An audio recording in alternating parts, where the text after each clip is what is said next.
gracias, Señor.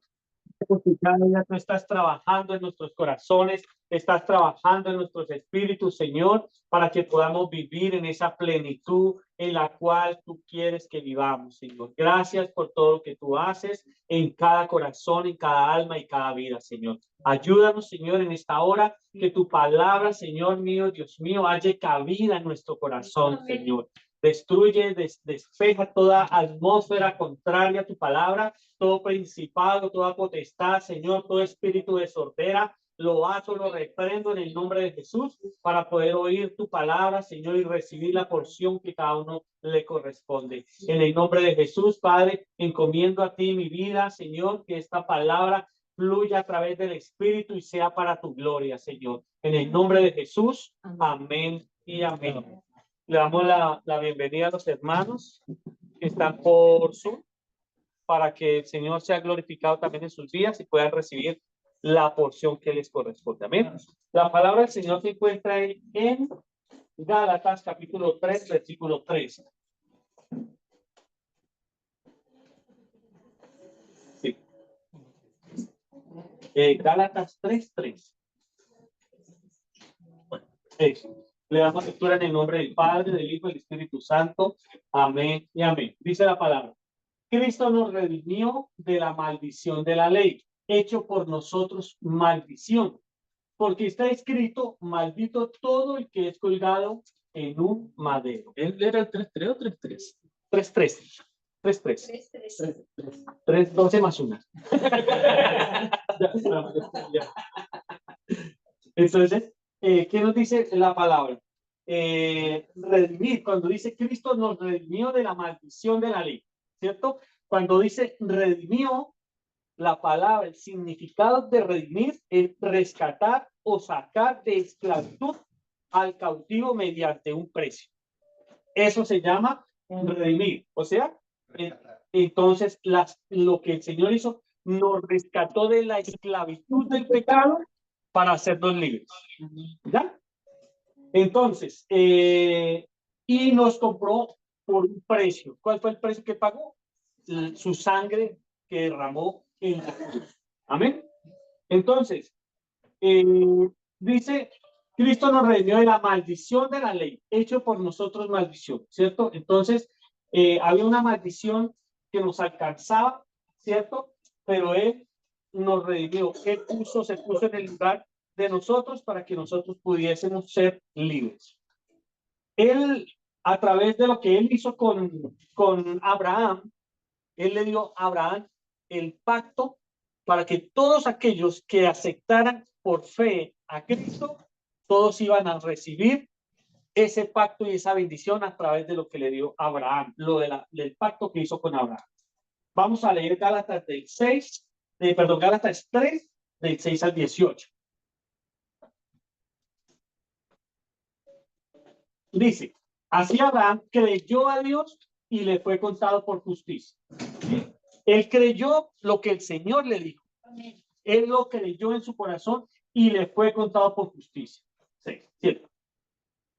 Y dice: sabed por tanto que los que son de fe son hijos de Abraham. Entonces, todos los que hemos creído por fe en nuestro Señor Jesucristo somos hijos de Abraham. Amén. Porque en él se hizo la promesa.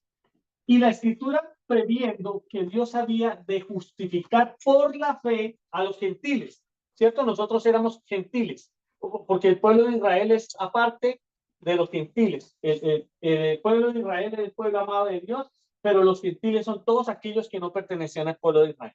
Amén. Entonces dice: y previendo que Dios había de justificar, o sea, lo justificó por la sangre de Cristo, por la fe a los gentiles, dio de antemano la buena nueva a Abraham, diciendo: en ti serán benditas todas las naciones.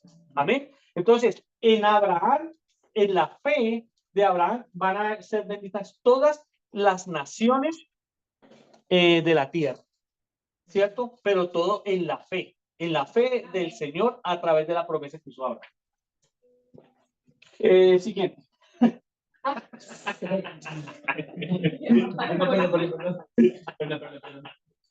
Dice: de modo que los de la fe son bendecidos con el creyente Abraham. ¿cierto? Entonces, él es bendecido y todos los que estamos en la fe somos bendecidos con él. Bien. Entonces dice, porque todos los que dependen de las obras de la ley están bajo maldición. Todos los que dependen de las obras de la ley. ¿Por qué? Porque nadie puede cumplir la ley. Así es. Entonces, tiene que cumplir la ley y si no, está bajo maldición. Ningún ser humano sobre la tierra puede cumplir la ley. Entonces, por eso dice que está bajo maldición. Pues escrito está, maldito todo aquel que no permaneciere en todas las cosas escritas en el libro de la ley, en la Torá. Entonces, todo lo que no se hace está complicado. Y ningún ser humano puede cumplir eso. Entonces, está bajo maldición. ¿Cierto? Para hacerles. ¿Cierto? Bajo la ley, en el libro de la ley para hacer. Y que por la ley ninguno se justifica para con Dios. Nadie puede justificarse ante Dios, ¿cierto? Es evidente porque el justo por la fe vivirá. Amén. Solamente el justo por la fe, pero por la justificación de Cristo. Y la ley no es de fe, ¿cierto? Si fuera así, sería diferente la situación. Sino que dice, el que hiciere estas cosas vivirá por ellas. Siguiente. 3. Cristo nos redimió de la maldición de la ley. Él nos redimió, nos compró para sacarnos de esa maldición. Amén. ¿Cierto? Y dice, porque está escrito, maldito todo es el que es colgado en un madero. Todo el que era colgado en un madero era maldito y estaba bajo maldición. Pero nosotros, los gentiles, teníamos que estar en ese lugar. Pero él dijo, ¿sabe? Yo quiero pagar el precio por ellos. Ellos no van a ir allá a ese lugar maldito, sino que yo voy a ir por ellos. O sea, ahí ponga su nombre. No va a ir por Wilson, yo voy a ir por él, dijo el Señor. Y ahí ponga su nombre. Y eso es lo que él hizo por toda la humanidad. Amén. 14. Dice, para que en Cristo Jesús la bendición de Abraham alcanzase a los gentiles, a fin de que por la fe recibiésemos la promesa del Espíritu. Amén. ¿A través de qué? De Abraham.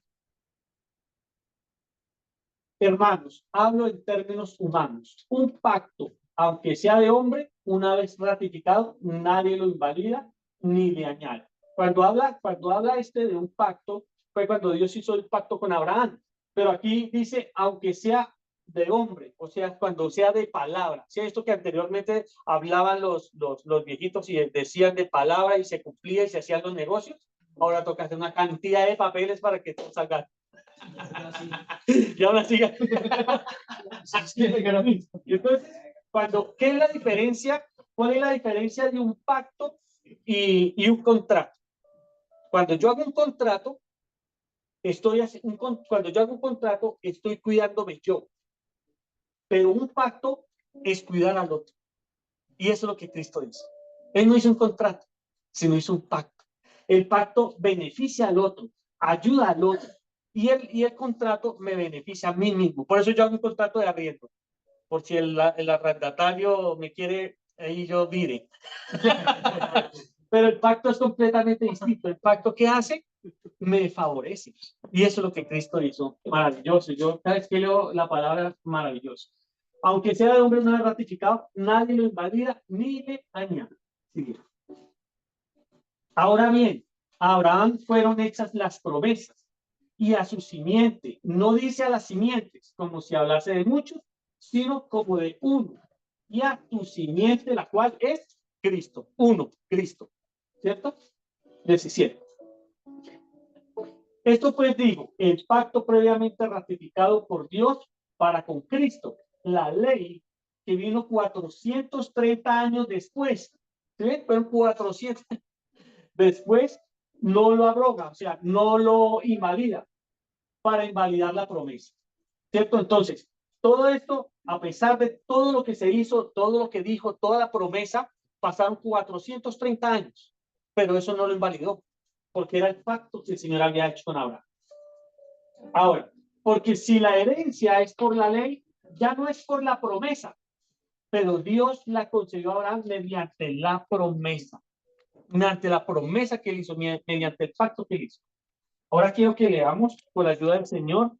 Entonces, para poder entender todo lo que estoy hablando, es todo lo que el Señor hizo para nuestras vidas a través de Abraham.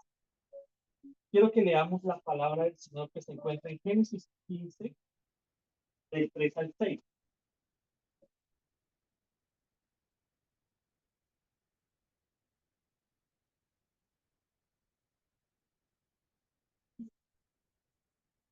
Del 3 al 6.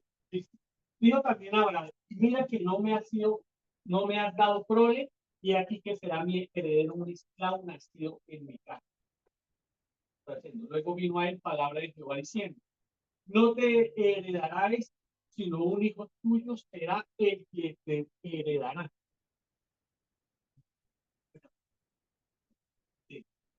Y lo llevó fuera y le dijo, mira ahora los cielos y cuenta las estrellas, si las puedes contar, y dijo, así será tu descendencia. Aleluya. Entonces, ahí esa promesa nos alcanza.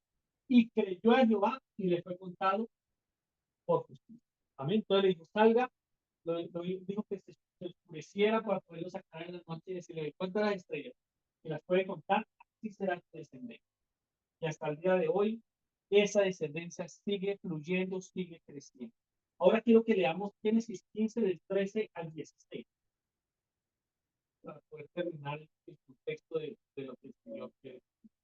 Entonces Jehová dijo a Abraham, ten por ciento que tu descendencia morará en tierra ajena y será esclava allí y será oprimida 400 años, lo que acabamos de leer en Gana. ¿Sí? Entonces, eh, por cierto que tu descendencia morará en tierra ajena y será esclava allí y será oprimida 400 años. Más también a la nación a la cual servirán, juzgaré yo. Y después de esto saldrán con gran riqueza, que fue lo que pasó con el pueblo de Egipto. Y tú vendrás a tus padres en paz y serás sepultado en buena fe. Y en la cuarta generación volverán acá, porque aún no ha llegado a su colmo la maldad del amorreo hasta aquí. Bueno, quiero hacer todo lo que dice la palabra cuando se hablaba de los 430 años, ¿cierto? A pesar de que pasaron 430 años, que son 4 generaciones, ¿cierto? 4 generaciones, y aún después de todo eso, Moisés había muerto y todo, perdón, Abraham, pero esa promesa aún estaba vigente y hasta el día de hoy sigue vigente esa promesa. Amén. Y eso es lo que hace énfasis la palabra del Señor, que cuando Dios da una promesa, esa promesa pueden pasar 4 generaciones o más, pero aún sigue vigente para cumplir el propósito de lo que Dios ha establecido y de lo que Él hizo con Abraham. Amén. Y esa palabra nos alcanza hasta el día de hoy y sigue alcanzando hasta el día de hoy por la fe, por el creer en el Señor y confiar en el Señor de lo que Él está haciendo, ¿cierto? La herencia no se invalida porque no es por la ley, sino por la promesa que es en Cristo. Entonces, por eso dice, Cristo nos redimió de la maldición de la ley. Por eso dice que le dijo a la simiente y no a las simientes, como si hablase de uno, porque Cristo fue el único que pudo cumplir la ley. Él, el único que pudo cumplir la ley. Por eso Él fue el único que nos pudo redimir, porque todos estamos bajo la maldición de la ley, porque no podíamos cumplir la ley. Pero Él sí la cumplió y Él vino a cumplir la ley. Cuando Él vino a cumplirla, Él tenía toda la autoridad para decir, ¿sabe? Yo voy a comprar a todo aquel por fe, el que cree por fe. Y Él se puso en el lugar de nosotros. Entonces, por eso la palabra nos enseña que, que Él se puso en mi lugar para redimirme. Él se puso en mi lugar para darme un lugar distinto. Amén. Por eso, qué importante es saber quién es Cristo, qué importante saber qué hizo Cristo por mí. Porque muchas veces decimos o escuchamos, no, es que a mí no me interesa la religión, a mí no me interesa nada que ver con Dios ni con nada, pero si nosotros supiéramos todo lo que Él hizo por nosotros, nuestra vida cambiaría. nuestra vida miraríamos con ojos distintos quién es Dios, quién es Cristo y qué es lo que Él hizo con nosotros, desde antes de la fundación del mundo. Amén. Si Abraham, imagínense, eran 430 años antes de que llegara Moisés. Imagínense, Moisés, que fue que tenía las tablas de la ley, y fueron 430 años atrás. Entonces uno se da cuenta, y nosotros estamos antes de la fundación del mundo. Así que todos somos bien viejitos. Así que no se nos nota ahora, pero somos desde antes de la fundación del mundo. ¿Amén? Entonces, quiero colocar una palabra, la foto, mami. La foto de... Sí, sí. Entonces, cuando Jesús estaba en Getsemaní, él estaba orando. Getsemaní, ese lugar se llama, bueno, era el Monte de los Olivos, porque eran árboles de olivo, que había demasiados árboles, y Getsemaní en arameo se llama prensa, prensa de aceite. Entonces uno se da cuenta que ahí era donde escurría el aceite, y entonces ese lugar es como todo lo que él vivió, toda la presión que él tenía por, por no pasar esa copa. ¿Cuál copa? Estar muerto en la cruz por cargar el pecado de toda la humanidad, ¿cierto? Porque él murió por mi pecado, por su pecado, para que nosotros pudiéramos ser libres de la maldición del pecado. Amén. Entonces, él estaba orando y clamando para que el Señor le concediera pasar esa copa de él. Pero el Señor no le dio respuesta, y él siempre se sujetó a la voluntad, siempre se sujetó a la voluntad del Padre. Padre, pasa de mí esta copa, pero no se haga mi voluntad, sino la tuya. Amén. ¿Y cuántos oramos, Señor, hágase tu? Muchas veces queremos hacer mi voluntad, Señor, es lo que yo digo, lo que yo quiero que me salga como yo quiero, pero es la voluntad de Dios. Amén. Vamos a leer Marcos 14, 32. Más o menos lo que les acabé de hablar. Entonces dice así: vinieron pues a un lugar que se llama Getsemaní, y dijo a sus discípulos: sentaos aquí, entre tanto que yo oro.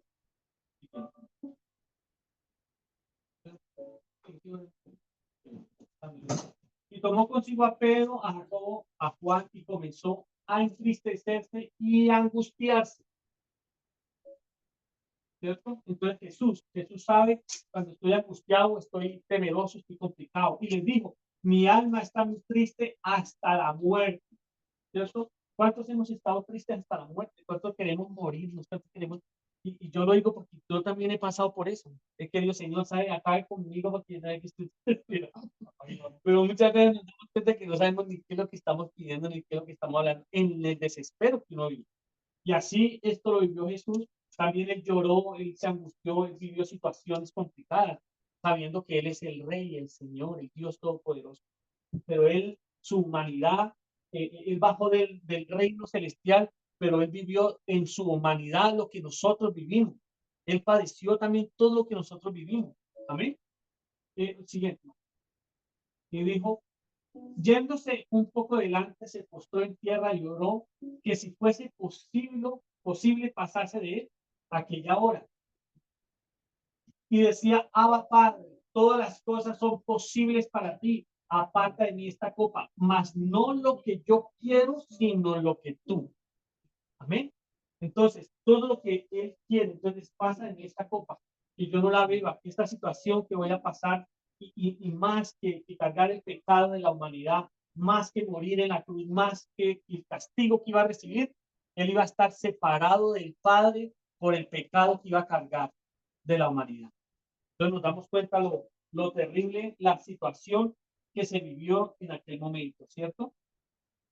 Él se puso en mi lugar para redimirme. Vamos a ver 3 pasos importantes que dice: el estado de pecado del cual se debe redimir al hombre.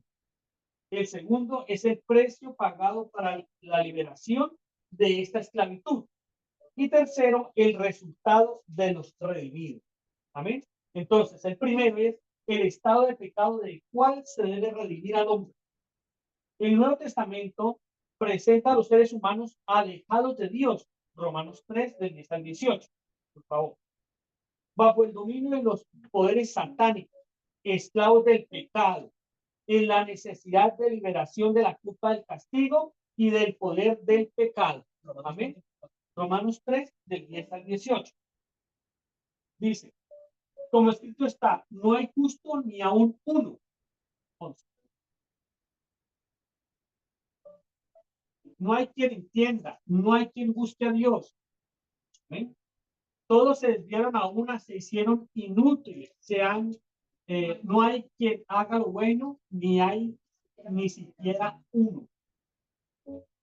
Sepulcro abierto su garganta, con su lengua engañan, veneno de áspides hay debajo de sus labios.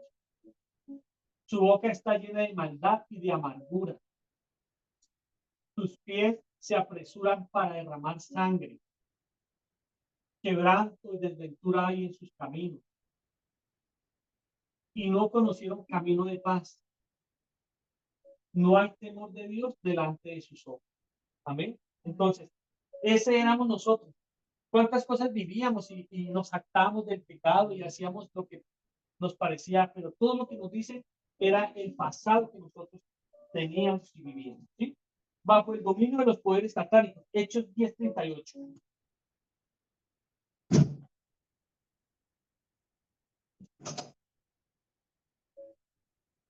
Y dice, como Dios ungió con el Espíritu Santo y con poder a Jesús de Nazaret, y como éste anduvo haciendo bien y sanando a todos los oprimidos por el diablo, porque Dios estaba con él. Amén. Entonces, ¿qué dice? Y como él anduvo haciendo bienes y sanando a todos los oprimidos por el diablo. Amén. Entonces, el Señor vino a rescatar y a liberar. Dice, también dice, los esclavos del pecado. Romanos 6:6.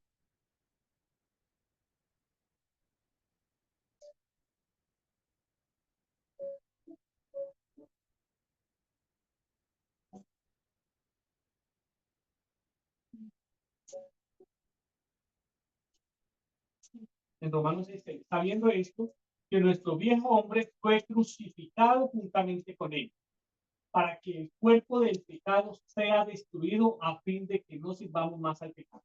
Entonces dice, sabiendo que nuestro viejo hombre, ¿sí?, nuestra antigua naturaleza, porque ya estamos en Cristo, somos nueva naturaleza, fue crucificado juntamente con él, fuimos crucificados con él en la cruz, ¿cierto? Que el cuerpo del pecado sea destruido. Como él cargó mi pecado y él lo llevó, su cuerpo fue destruido a fin de que no sirvamos más al pecado. Por eso Cristo murió en la cruz y fue sepultado para que yo ya no sirva más al pecado. Yo ya sea libre de él. Pero entonces usted va a decir, bueno, pero entonces yo cómo hago porque sigo pecando. Entonces, para allá vamos. Entonces, digamos, entonces dice, y en la necesidad de liberación de la culpa, del castigo y del poder del pecado. La necesidad de liberación de la culpa y del castigo y del poder del pecado. Hechos 26:18.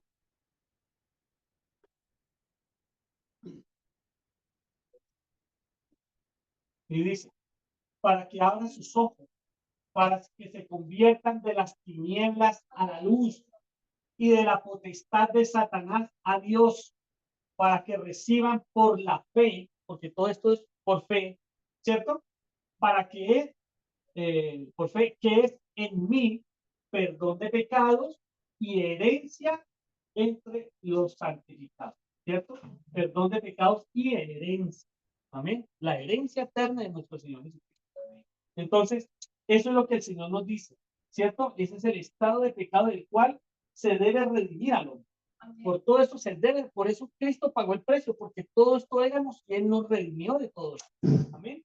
En el segundo dice el precio pagado para la liberación de esta esclavitud. El precio que Él pagó. Ponemos las tres manos. Él experimentó dolor. ¿Cuántos hemos sentido dolor? Todos. Él experimentó lo mismo. Él experimentó dolor. Él experimentó sufrimiento. ¿Cuántos hemos sufrido? Todos. Él experimentó, o sea, él sabe qué es lo que yo estoy pasando, qué es lo que yo estoy viviendo. Y dice también, y experimentó la muerte. Nosotros todavía no hemos experimentado la muerte hasta tal grado. Entonces, a ver, hay excepciones. Entonces, él experimentó dolor, sufrimiento y muerte. Amén. Él sabe todo lo que yo vivo y sabe todo lo que yo paso, porque él lo experimentó, él lo vivió. Él sabe cómo yo estoy viviendo internamente dentro de mi vida, en mi soledad, en lo más íntimo de mi ser. Porque yo puedo estar conversando con ustedes y hablando, pero ustedes no saben el dolor o el sufrimiento que uno lleva por dentro. Amén. Porque uno se ríe y está, pero uno sabe el dolor, la situación que uno vive. En Colombia dice, ¿cómo es que se dice? Nadie sabe con la sed que otro vive. Entonces, es lo mismo. Pero él experimentó todo, él vivió todo porque él sabe qué es lo que nos pasa. Por eso él quiere que nosotros echemos todas nuestras cargas sobre él. Él quiere que echemos todas las cargas sobre él porque él sabe qué es lo que yo necesito y él sí me puede dar lo que yo necesito en ese momento que estoy pasando necesidad, angustia, dolor, desesperación y de todo. ¿Cierto? Dice, Cristo garantizó el rescate al derramar su sangre y dar su vida. Mateo 20:28. Él garantizó el rescate al derramar su sangre y dar su vida por mí. Diga por mí. Por mí. Mateo 20:28 dice, como el Hijo del Hombre no vino para ser servido, sino para servir y dar su vida en rescate por muchos. Amén. ¿Por qué por muchos? Porque hay muchos que le van a recibir por fe. Hay muchos que le vamos a aceptar por fe como lo hemos hecho y muchos más van a recibirle. ¿Cierto? Porque si no hubiera dicho por todos, pero no todos son de la fe. No todos quieren a Cristo, no todos quieren vivir la comunión con Él, no todos quieren arrepentirse de su pecado, no todos quieren vivir para la gloria de Dios. Y Él dice, por eso Él trae su palabra y nos dice que esto es rescate por muchos. Amén. Entonces, que el Señor nos bendiga, nos ayude para poder ver todo lo que el Señor hizo y experimentó y vivió para nuestras vidas. Amén. Y el tercero es el resultado de los redimidos. Los creyentes redimidos por Cristo están ahora liberados del dominio de Satanás y de la culpa del poder del pecado. Ya somos libres porque recibimos a Cristo por fe y estamos caminando con Él. Somos libres de Él. Amén. Y vamos a leer Hechos 26:18.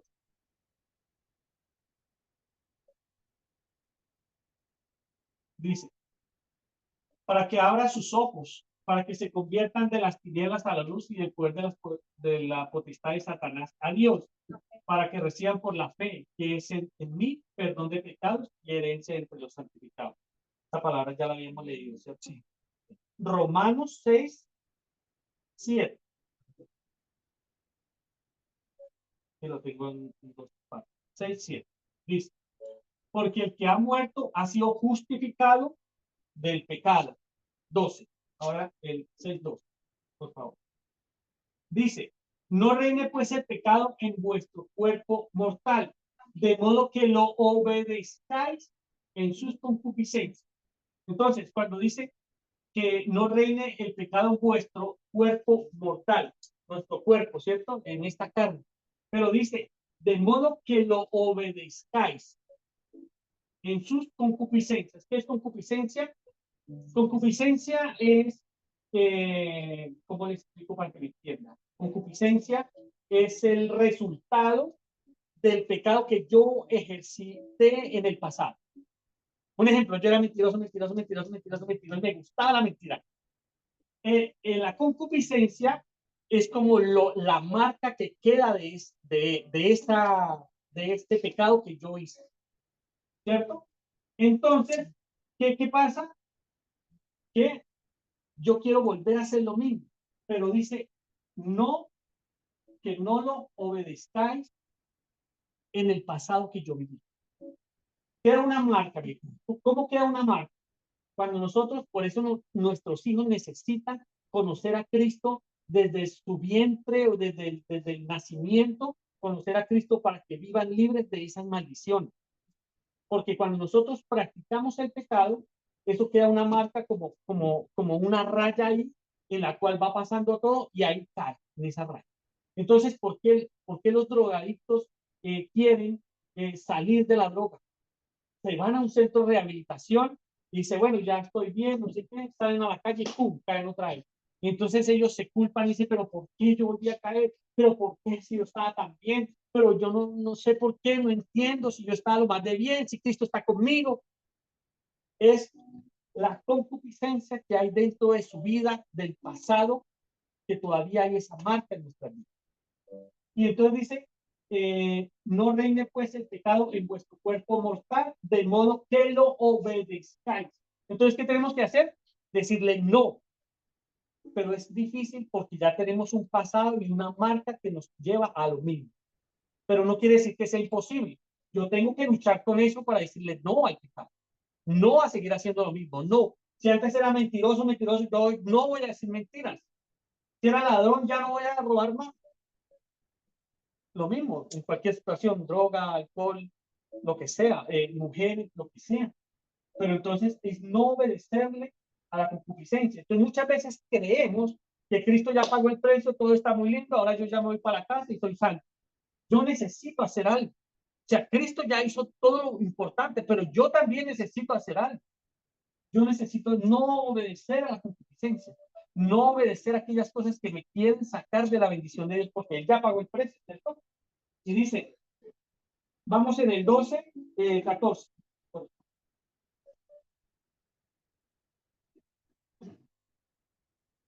Y dice, ay, porque el pecado no se enseñoreará de vosotros, pues no estáis bajo la ley, sino bajo la gracia. Eso no se va a enseñorear de nosotros. El pecado no se va a enseñorear. Yo tengo que tomar la decisión y tengo que luchar, tengo que vencer, pero no, el pecado no se va a enseñorear. El Señor nos lo garantiza. Él pagó el precio por nosotros y Él nos da la capacidad de salir adelante, pero yo tengo que también ponerme de acuerdo con Él para renunciar a aquellas cosas que no le son agradables a Él. Ahora leamos el 18. Dice, y libertados del pecado, vinisteis a ser siervos de la justicia. ¿Qué es un siervo? No es un animalito, el otro siervo.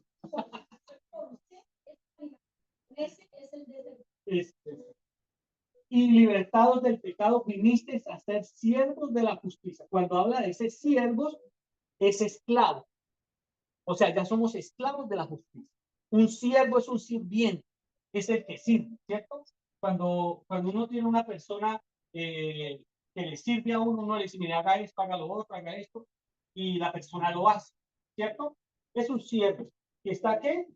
Sujeto a la justicia de Dios. Y ese somos nosotros. Somos ahora, ya no somos libres para hacer lo que se nos da la gana como lo hacíamos antes.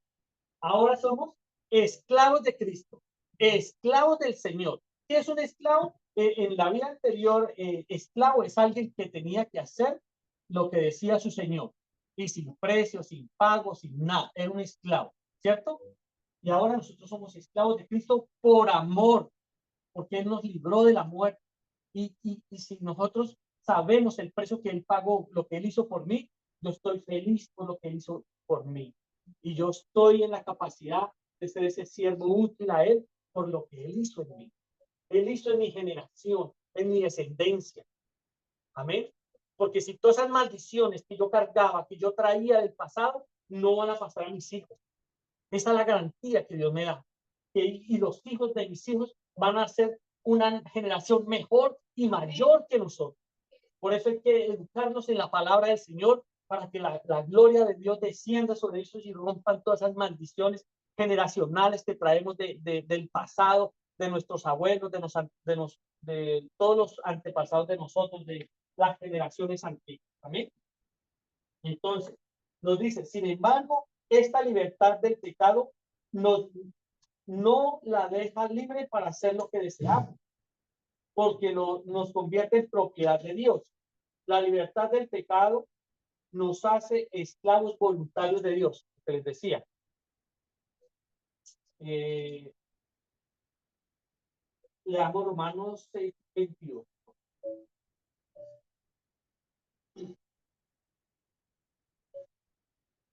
Mas ahora que habéis sido libertados del pecado y hechos siervos de Dios, tenéis por vuestro fruto, la santificación y como fin la vida eterna. ¿No le parece maravilloso, hermoso lo que el Señor nos dice? Mas ahora que habéis sido libertados del pecado, hemos aceptado a Cristo, estamos caminando con Cristo, porque Él pagó, ¿cierto? Y hechos siervos de Dios, somos siervos, servidores de Dios. Lo que el Señor me dice, sí, Señor, lo voy a hacer. Lo que el Señor me dice, vaya a predicar a la calle, sí, Señor, vamos a hacerlo. ¿Sí? Así que todo lo que el Señor nos diga, digámosle, sí, Señor, porque soy su esclavo, soy su siervo. O su siervo, el siervo le dice, mire, hágame esto. No, no, no, yo no quiero hacerle eso, no voy a hacer lo que yo quiero. Entonces, uno que puede decir, no, sabes que se me va, yo me consigo otra que haga lo que yo quiero. Pero ya no tenemos esa opción, ya lo que el Señor nos diga, ¿cierto? Lo que hablamos en el devocional. El Señor busca adoradores que le adoren en espíritu y en verdad. Adoradores, un adorador que realmente quiera vivir para Él. Él busca a esos adoradores. Él busca ese corazón dispuesto para Él. Y eso es lo que dice. Tenéis por vuestro fruto la santificación. ¿Cuál es el fruto de haber aceptado a Cristo, de habernos redimido del pecado? Que somos santificados. La palabra santificado es apartado para. Ahora nosotros somos apartados para el Señor. Ya vivimos de una manera distinta para Él. Y como fin, o sea, aparte del fruto de la santificación, hay un fin. No solamente eso, sino que hay un fin. ¿Y el fin cuál es? La vida eterna. Maravilloso. Vamos a tener una vida eterna gloriosa con Él. No vamos a tener una vida eterna en el infierno, sino con Él. ¿No le parece hermoso, maravilloso?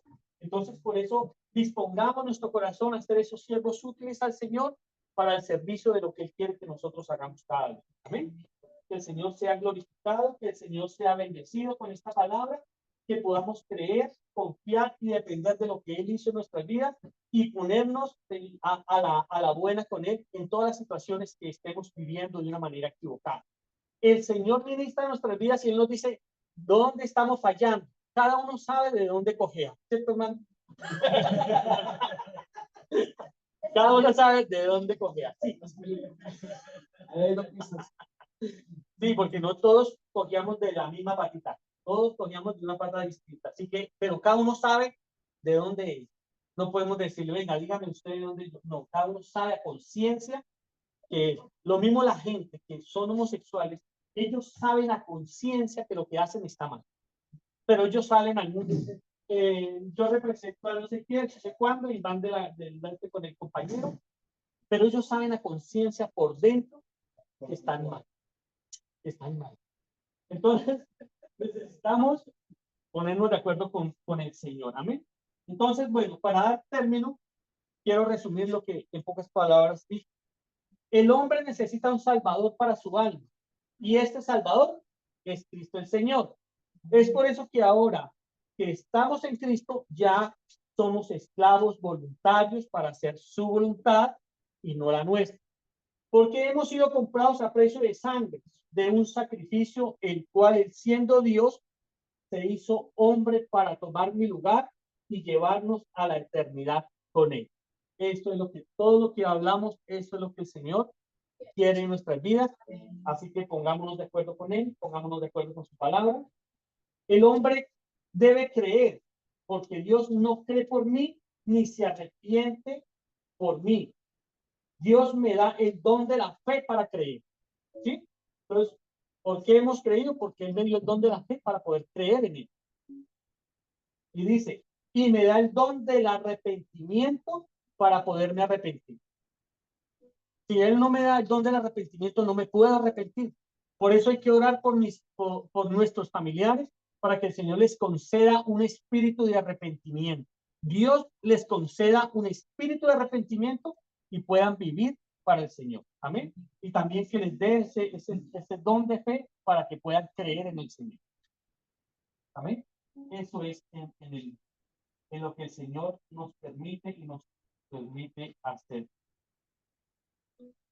El creyente lleno del Espíritu Santo vence al poder del pecado. ¿Cómo podemos vencer el pecado? El creyente lleno del Espíritu Santo vence al poder del pecado. Y aquí está el secreto de la victoria. El espíritu que ya está en el creyente, que ejerce dominio, hace la obra. Si el Espíritu Santo ejerce dominio sobre mí, el Espíritu Santo es el que hace la obra. Si yo le digo al Señor, no, yo hago lo que yo quiero, el Señor, sí. ¿Y qué pasa? Que cuando yo me rindo, cuando yo me humillo, cuando yo me postro ante Él, me arrodillo, digo, Señor, heme aquí, ayúdame a obedecer. El Señor, ¿qué va a hacer? Va a completar esa obra para que yo pueda vencer el pecado. Mientras que yo no me postre, mientras que yo no me rinda al Espíritu, no puedo vencer el pecado, porque estoy reinando yo. Y el yo no me sirve. Para el Señor tampoco.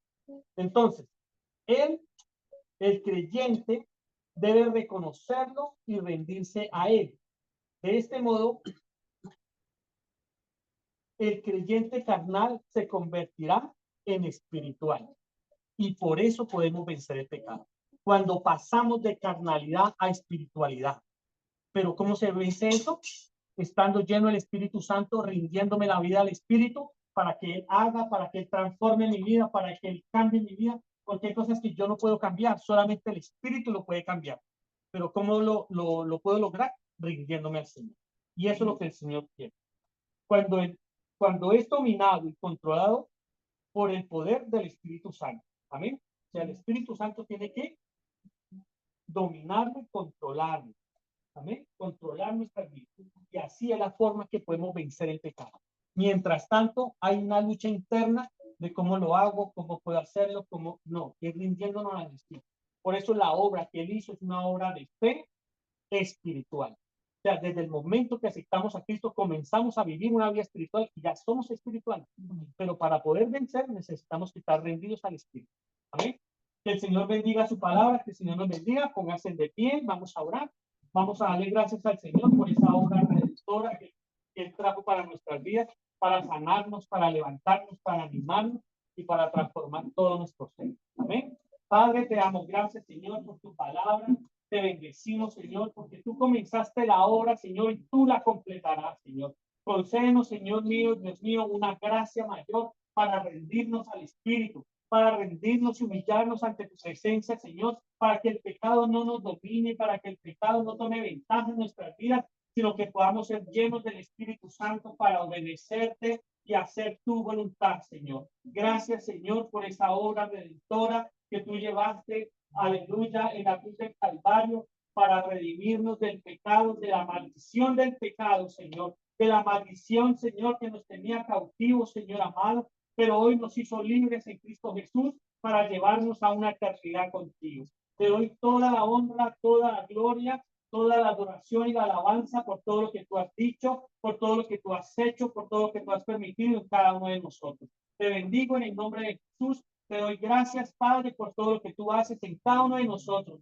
Gracias porque tú estás ministrando nuestras vidas, Señor, para que podamos vencer el pecado, para que podamos vencer toda situación adversa, todo hombre carnal, toda naturaleza carnal, Señor, se convierta en una naturaleza espiritual, Señor, para poder vencer, para poder alcanzar, Señor, esa gracia y esa gloria que está en tu corazón y en tu voluntad para nuestras vidas. Te bendigo, Padre, en el nombre de Jesús. Te doy toda la honra, la gloria, la adoración y la alabanza por todo lo que tú has dicho y has concedido a nuestras vidas. Te pido, Padre, en esta hora también por mis hermanos, Señor, que están por Zoom.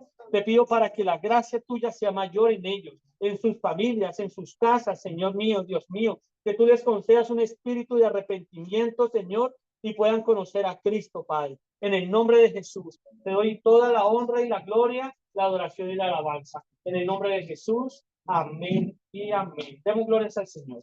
Gloria a Dios, gloria a Dios, gloria a Dios para siempre. Que el Señor les bendiga y tengan un excelente tarde.